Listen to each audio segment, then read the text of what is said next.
The clipboard hit the ground with a sharp crack as the woman in the fake security vest grabbed 7-year-old Marcus by his backpack. Her partner, a large man wearing an official-looking badge that gleamed too brightly in the afternoon sun, stepped forward to block the driveway. "Ma'am, we're removing the child from the premises due to your violation of HOA Code 17-4. You can collect him from county services once you've paid your fines." Amara Williams stood frozen for exactly 2 seconds. 2 seconds where the world seemed to tilt sideways. 2 seconds where she watched her son's terrified eyes lock onto hers as this stranger's hand tightened on his shoulder. Then something shifted in her stance. Something that made the air itself feel different. "Remove your hand." Her voice came out quiet, but it carried the weight of 1,000 commands shouted across military bases. The woman with the clipboard faltered, her grip loosening slightly, but the man with the badge stepped closer, reaching for Marcus's other arm. "Now listen here, we have legal authority." Amara moved. Not rushed, not panicked, but with the precision of someone who'd spent 12 years as a Navy SEAL learning exactly how to dismantle threats. In one fluid motion, she was between them and Marcus, her hand capturing the man's wrist in a grip that made his face go white. "I said remove your hand from my child." The neighbors had started to gather now. Old Mrs. Chen from number 42 stood on her porch with her phone out. The Johnsons' teenage daughter pulled out her own phone, already recording. In the background, someone shouted something about calling the real police. But Amara's attention never wavered from the two people who'd just made the worst mistake of their lives. The woman's eyes darted to the military identification sticker barely visible in Amara's car window. The man tried to pull his wrist free and failed completely, his confident expression crumbling into something closer to fear. "Here's what's going to happen," Amara said, her voice still terrifyingly calm. "You're going to tell me exactly who sent you. You're going to explain why you thought you could put your hands on my child. And depending on those answers, I'll decide whether you walk away from here or get carried." The woman's voice cracked when she spoke. "We were just doing our job." "Your job?" Amara's laugh held no humor. "Let me see those credentials again." She released the man's wrist just long enough for him to stumble backward, and that's when she noticed what she should have seen immediately. The badge was wrong. The vest was wrong. Even the clipboard forms had spelling errors. Her blood ran cold, then hot. "Marcus, baby, go stand with Mrs. Chen right now." As her son ran toward safety, Amara pulled out her phone with one hand while keeping her eyes locked on the two imposters. The man made a move toward his vehicle, but Amara's voice stopped him dead. "The police are 3 minutes out. You move, and I promise you'll regret it." She paused, and her next words came out like steel. "But before they get here, you're going to tell me everything. Starting with who's paying you to terrorize families in this neighborhood. Because this isn't about HOA violations at all, is it?" The woman's face drained of all color. Her partner's hands started shaking. And in that moment, both of them realized they'd just tried to intimidate a mother who'd faced down enemies in war zones, survived impossibly dangerous missions, and earned her place among the most elite warriors in the world. They'd picked the absolute wrong house, the absolute wrong child, the absolute wrong mother. And now, as sirens wailed in the distance, they were about to learn exactly what that mistake would cost them. But this confrontation? This was just the surface of something much darker. 3 months earlier, Amara Williams had stood in her driveway with the same determination, but for an entirely different reason. She was loading her deployment bag into her car while Marcus clung to her leg, his small face buried against her camouflage uniform. "Mom, do you have to go?" Amara knelt down, cupping her son's face in her hands. At 7 years old, Marcus had already said goodbye to her more times than any child should have to. But this deployment was different. This one was supposed to be her last. "Just 3 months, baby. Grandma Keisha's going to stay with you, and before you know it, I'll be back home for good. No more leaving. I promise." Her mother, Keisha Williams, stood on the porch of their modest 2-story home, arms crossed but eyes soft with understanding. She'd raised Amara alone after her father died, and she knew about sacrifice, about duty. about the weight of promises made to both country and family. "We'll be fine, Amara. You just focus on coming home safe." The neighborhood of Maplewood Gardens was quiet that morning. It was a middle-class community on the outskirts of Atlanta, where Black families, immigrant families, and working-class folks of all backgrounds had built lives together. The houses weren't fancy, but they were homes filled with love, hard work, and dreams. Amara had bought this house with her military savings 3 years ago. Every mortgage payment was a promise to Marcus that he'd have stability, something she'd never had growing up. The small yard where he played, the tree he climbed, the neighbors who knew his name. This was everything she'd fought for. Mrs. Williams, their neighbor, James Patterson, jogged across the street, waving a folded paper.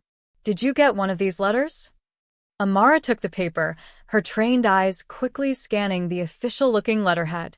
Maplewood Gardens Homeowners Association. Final notice of violation. HOA.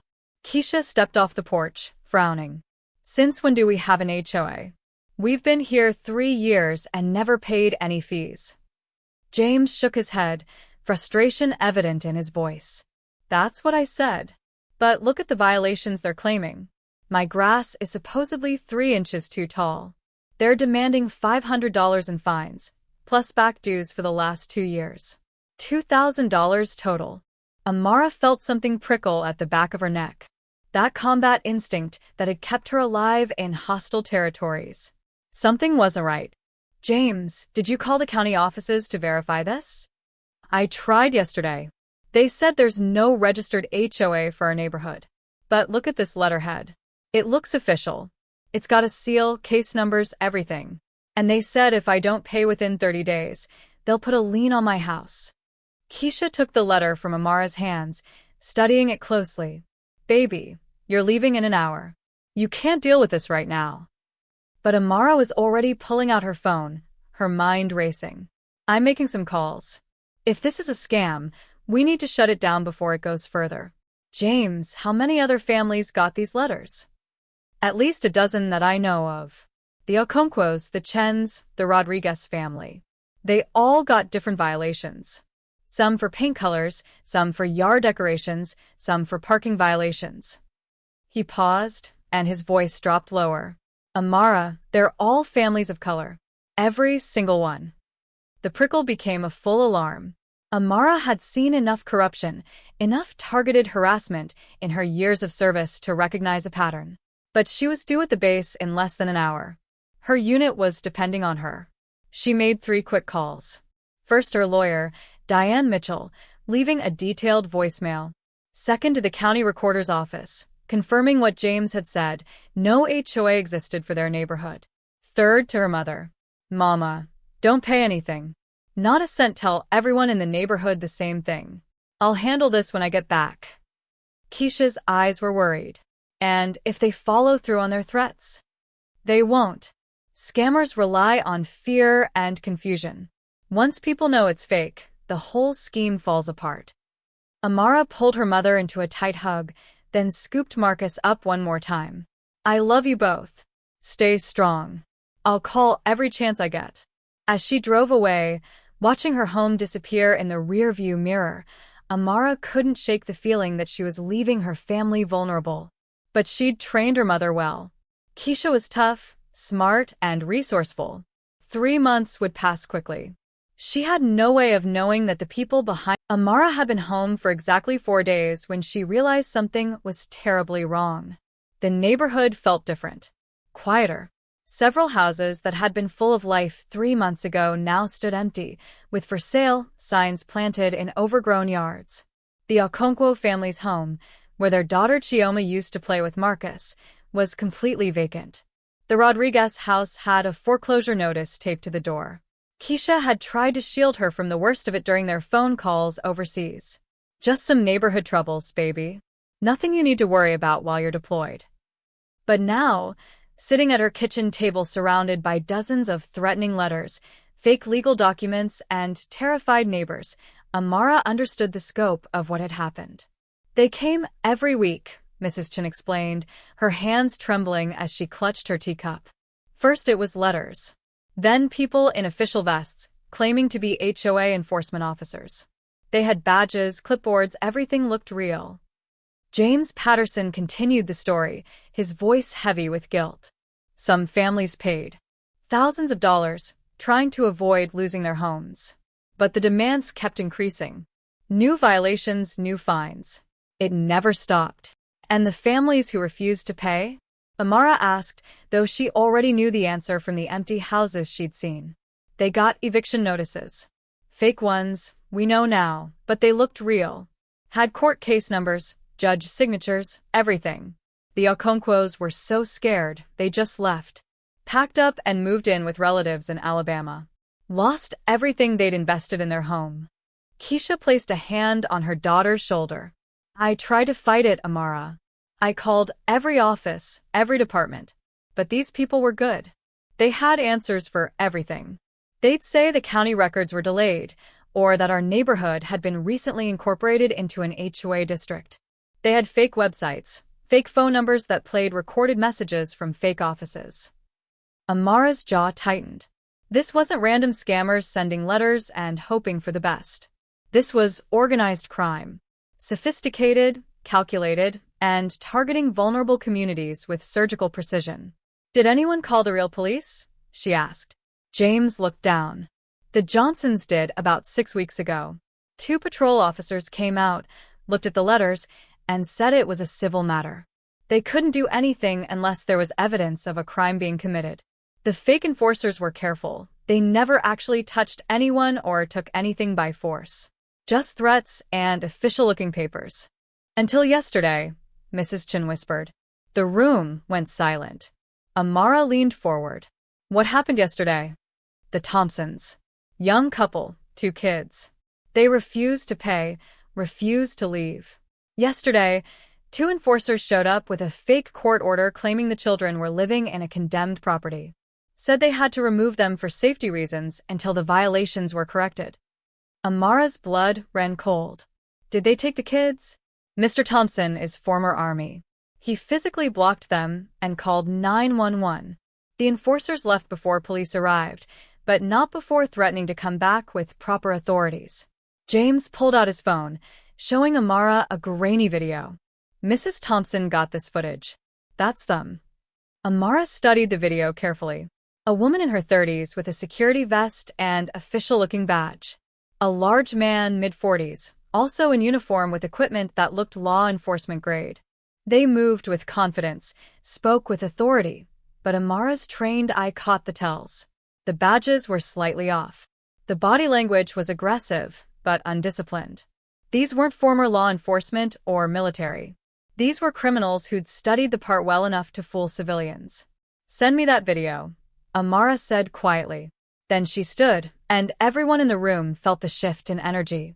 This wasn't just concerned neighbor Amara anymore. This was the warrior who'd led missions in hostile territories, who'd been trained to identify threats and neutralize them with extreme prejudice. Here's what's going to happen. Everyone in this neighborhood stops communicating with these people immediately. Don't answer their calls. Don't respond to their letters. Don't engage at all. James, I need you to connect me with every family they've targeted. Mrs. Chun, can you organize a neighborhood meeting for tomorrow night? They both nodded, sensing the command in her voice. Keisha watched her daughter with a mixture of pride and concern. What are you planning, Amara? I'm going to find out who's running this operation. I'm going to gather evidence.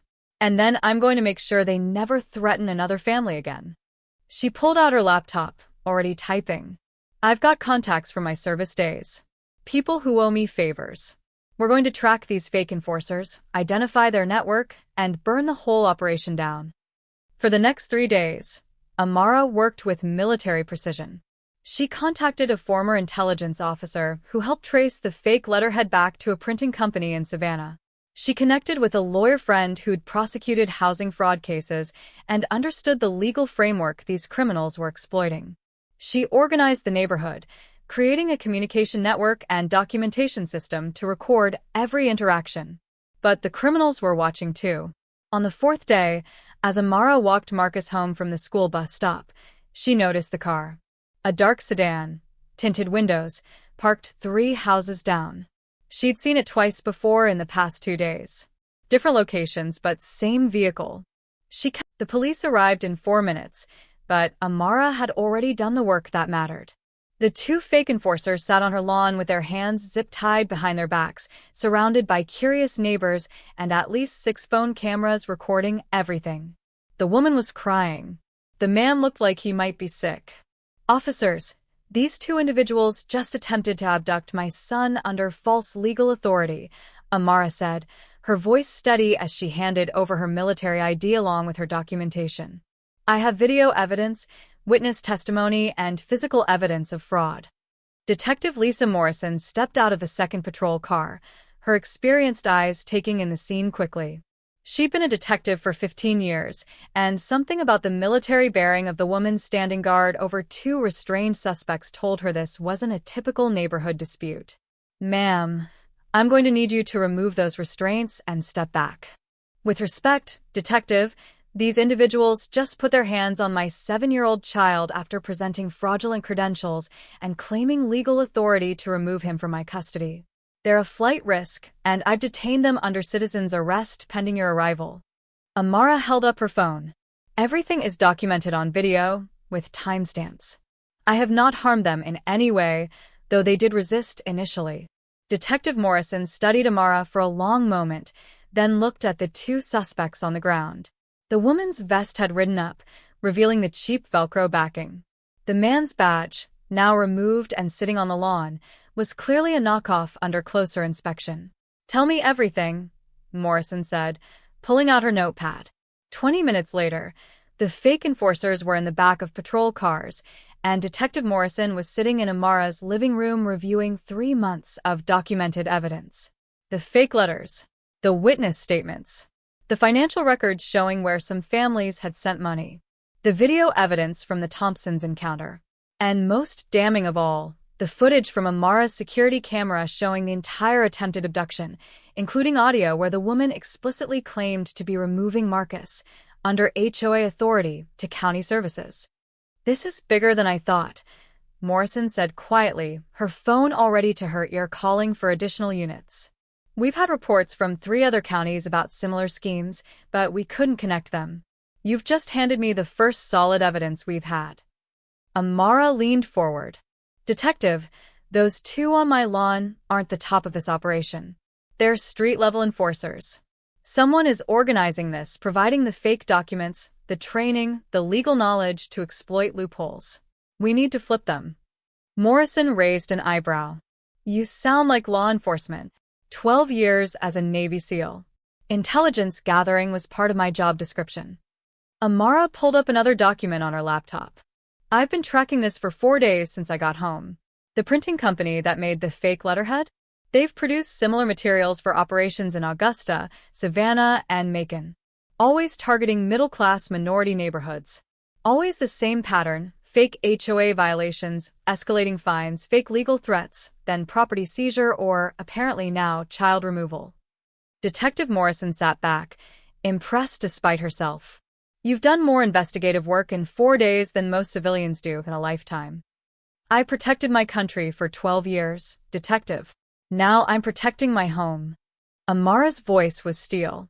"What do you need from me to take down the whole operation?"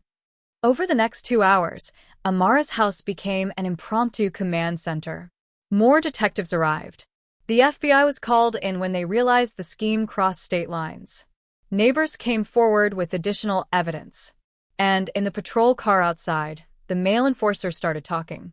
His name was Derek Chun, no relation to Mrs. Chun from the neighborhood. He was a former security guard who'd lost his job and gotten recruited through a Craigslist ad promising lucrative enforcement work. He'd been working the scam for 8 months, hitting neighborhoods across Georgia. The pay was good, $200 per successful collection, plus bonuses for property seizures. And he gave them names. Roland Pierce, the mastermind. A former real estate attorney who'd been disbarred for fraud 5 years ago and had since built an entire criminal network exploiting legal loopholes and targeting communities unlikely to fight back. He had a team of 20 enforcers, 3 document forgers, and connections to corrupt officials who helped make the fake evictions look legitimate. "Where is Pierce now?" Detective Morrison demanded. Derek hesitated, then slumped in defeat. He's meeting with the document team tonight, planning to expand operations into South Carolina next month. I can give you the address. By 7 p.m., a coordinated operation was in motion. FBI agents were positioning around Roland Pierce's office in a business park outside Savannah. Local police were executing warrants on known enforcers across 3 counties. And Amara sat in her living room with Marcus, holding him close as Keisha prepared dinner in the kitchen. "Mom, those people were scary." Amara looked at Marcus playing with his toy cars on the living room floor, blissfully unaware of how close he'd come to being used as leverage in a criminal scheme. Her hands trembled slightly, not from fear, but from the rage she'd kept carefully controlled throughout the day. "They picked the wrong example," she said quietly. "Yes, they did," Morrison agreed. "Mrs. Williams, we're going to need you to testify. This case is going to be big federal charges, multiple counts of fraud, attempted kidnapping, conspiracy. Your evidence and testimony will be crucial. I'll be there for every court date, Detective. Every single one." That night, as Amara tucked Marcus into bed, he asked the question she'd been dreading. "Mom, are the bad people going to come back?" She sat on the edge of his bed, brushing his hair back from his forehead. "No, baby. They're not. And do you know why? Because when bad people try to hurt good people, there are always others who will stand up and fight back. Our neighbors stood up. The police stood up. And yes, your mom stood up. But it wasn't just me. It was all of us together. Like a team? Exactly like a team." She kissed his forehead. "Now get some sleep. Tomorrow we're going to help Mrs. Chen plant flowers in her garden, and Mr. Patterson wants to teach you how to throw a football properly." As she closed his bedroom door, Amara heard her phone buzz. 6 months later, Amara stood in front of a federal courthouse, surrounded by 43 families whose lives had been shattered by Roland Pierce's criminal empire. The trial had lasted 3 weeks, and today, the jury would deliver their verdict. Marcus held her hand tightly, dressed in his best clothes. Keisha stood on her other side, proud and strong. Behind them, the neighbors from Maplewood Gardens had formed a wall of support. James Patterson, Mrs. Chun, the Thompsons, and dozens of others who'd found their voices again. "All rise." The courtroom fell silent as Judge Patricia Odom entered. She was a black woman in her 60s, with silver hair and eyes that had seen too many cases of people exploiting the vulnerable. When she looked at Roland Pierce sitting at the defendant's table, there was no sympathy in her gaze. "Has the jury reached a verdict?" "We have, Your Honor." Amara felt Marcus squeeze her hand tighter. She squeezed back, steady and sure. "On the charge of conspiracy to commit wire fraud, we find the defendant guilty. On the charge of identity theft, guilty. On the charge of attempted kidnapping, guilty. On all 27 counts of fraud and extortion, guilty." The courtroom erupted. Families wept with relief. Others shouted in triumph. Judge Odom allowed it for a moment before calling for order. "Mr. Pierce, you have systematically destroyed lives for profit. You targeted families based on race and economic vulnerability. You trained others to terrorize communities. And when your scheme was threatened, you escalated to attempting to take children from their parents." She paused, her voice hard as iron. "This court sentences you to 23 years in federal prison without possibility of parole for the first 15 years. Your associates will be sentenced according to their level of involvement. But let this be clear, this court will show no mercy to those who prey on hardworking families." Roland Pierce, who'd sat through the trial with arrogant confidence, finally broke. His shoulders slumped. His lawyer touched his arm, but he jerked away. As marshals led him out of the courtroom, he passed Amara's row. Their eyes met for just a moment. She didn't grin, didn't gloat, just looked at him with the calm certainty of someone who'd promised to protect her family and kept that promise. Outside the courthouse, reporters swarmed. Cameras flashed. Microphones were thrust forward. But Amara stepped to the microphone the victim's advocate had set up with the quiet confidence of someone who'd briefed generals and addressed troops. Today isn't just about one criminal going to prison. It's about 43 families getting justice. It's about communities learning that they have power when they stand together. She paused, looking at the families behind her. Roland Pierce thought he could target us because we were vulnerable, because we were Black, brown, immigrant, working class, because we wouldn't have the resources or knowledge to fight back. He was wrong. A reporter called out, "Mrs. Williams, people are calling you a hero. How do you respond to that?" Amara shook her head. "I'm not a hero. I'm a mother who protected her child. I'm a neighbor who stood up for her community. The real heroes are the families who survived this scheme and found the courage to testify. Mrs. Chun, who lost her savings but kept detailed records. Mr. Thompson, who physically stood between his children and these criminals. The Rodriguez family, who came back from another state to testify even after losing their home." She gestured to the crowd behind her. "These are your heroes. People who refused to let criminals win. People who believed in justice even when the system seemed stacked against them." Another reporter pushed forward. "That's what makes you special. You see what needs doing and you do it." Keisha sipped her lemonade, thoughtful. Other neighborhoods have been calling, asking for advice, wanting you to speak at their community meetings. "I know. I got 12 calls this week alone." Amara watched Marcus's joy, his freedom to just be a child without fear. "I'll help where I can. But this," she gestured to the scene before them, "this is what matters most. This neighborhood, this family, this peace we fought for."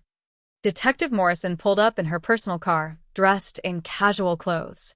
She'd become a friend over the past 6 months, working tirelessly to build the case and support the affected families. "Thought I'd stop by and see how the heroes are doing," she said, accepting a burger from James's grill. "Just neighbors, Detective," Amara corrected with a smile. "Just neighbors who took down a multi-state criminal conspiracy." Morrison took a bite, then nodded toward Marcus. "That kid's going to grow up knowing his mother is a force of nature.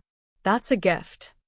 I hope he grows up knowing that anyone can be a force of nature when they need to be. That's the real lesson here." As darkness fell and fireflies began to dance in the yards, someone started playing music. Soul music, the kind that made you want to move. Couples danced. Kids chased each other. And for a moment, everything was exactly as it should be. But Amara's phone buzzed. A message from an unknown number. "Mrs. Williams, my name is Patricia Dunn. I live in a neighborhood in Charlotte, North Carolina. Similar things are happening here. Fake HOA letters, threats, families losing homes. I saw you on the news. Please, can you help us? We don't know what to do." Amara read the message twice, then looked at her son, her mother, her neighbors, her community restored. She thought about 43 families getting justice, about Roland Pierce in prison, about the enforcers pleading guilty to lesser charges in exchange for testimony, about the system working slowly and imperfectly but working. And she thought about Patricia Dunn in Charlotte, scared and desperate, looking for help. Amara typed back, "Send me everything you have. Documents, photos, timeline. I'll review it, and we'll figure out next steps together. You're not alone anymore." She hit send, then put her phone away and walked down to join the party. Marcus ran to her, grabbing her hand and pulling her toward the other kids. "Mom, come play with us." She let herself be pulled into the game, laughing as she chased children around the yard. For tonight, she was just a mother playing with her son. But tomorrow, she'd start helping another community fight back. And the day after that, another. Because that's what warriors did. They fought. They protected. They never stopped standing up for those who needed someone in their corner. The fake enforcers had tried to take her child and break her community. Instead, they'd awakened a protector who wouldn't rest until every family like hers could live without fear. Roland Pierce had been right about one thing. Amara Williams was an example. Just not the kind he'd intended. So here's my question for you. What would you have done if someone tried to take your child under false authority? Would you have stayed calm like Amara, or would you have reacted differently? Drop your thoughts in the comments below. And if you know someone who needs to hear this story about standing up to injustice, share this video with them right now. If this story moved you, inspired you, or taught you something about the power of community and courage, make sure you hit that subscribe button. We share stories like this every week, real stories about real people standing up against injustice. Don't miss the next one. Until next time, remember,